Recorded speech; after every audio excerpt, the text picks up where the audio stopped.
गांव के अब पुरसुकून मोहल्ले में 4 प्यारी सहेलियां रहती थीं। सबकी शक्लें मासूम, आंखें चमकती हुई और दिल एक दूसरे से जुड़े हुए थे। वो हर खुशी और हर लम्हा इकट्ठे गुजारती थीं। एक दिन गांव में खबर फैली कि करीब के मैदान में सालाना मेला लगने वाला है। ये सुनकर चारों सहेलियों की खुशी दीदनी थी। वो कई दिनों से इस मेले का इंतजार कर रही थीं। मेले के दिन सुबह सवेरे चारों सफेद लिबास पहनकर मुस्कुराती हुई घर से निकली। जैसे ही वो मेले में दाखिल हुई, रंग बरंगी रोशनियों, झोलों, खिलौनों और हंसते चेहरों ने उनका इस्तकबाल किया।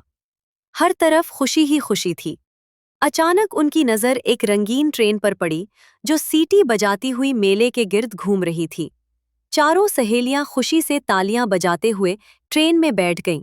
ट्रेन चली तो उनके दुपट्टे हवा में लहराने लगे और उनकी हंसी पूरे मेले में गूंजने लगी। ट्रेन की सवारी के बाद उन्होंने चूड़ियां देखी, मिठाइयां खरीदी और जादूगर के किरतब देखकर हैरान रह गईं।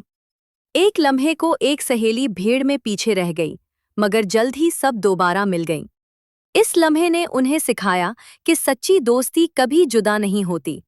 शाम होने लगी, मेले की रौनक धीरे धीरे कम होने लगी। अब वापसी का वक्त था। चारों सहेलियां अपनी गुलाबी स्कूटीज पर सवार हो गईं। स्कूटीज आहिस्ता आहिस्ता गांव की कच्ची सड़क पर चलने लगीं। सूरज डूब रहा था। आसमान सुनहरी और गुलाबी रंगों से भर गया था। चारों सहेलियां हंसते हुए मिठाइयों के थैले पकड़े अपने घरों की तरफ जा रही थीं। हवा ठंडी थी और दिल खुशियों से भरे हुए थे।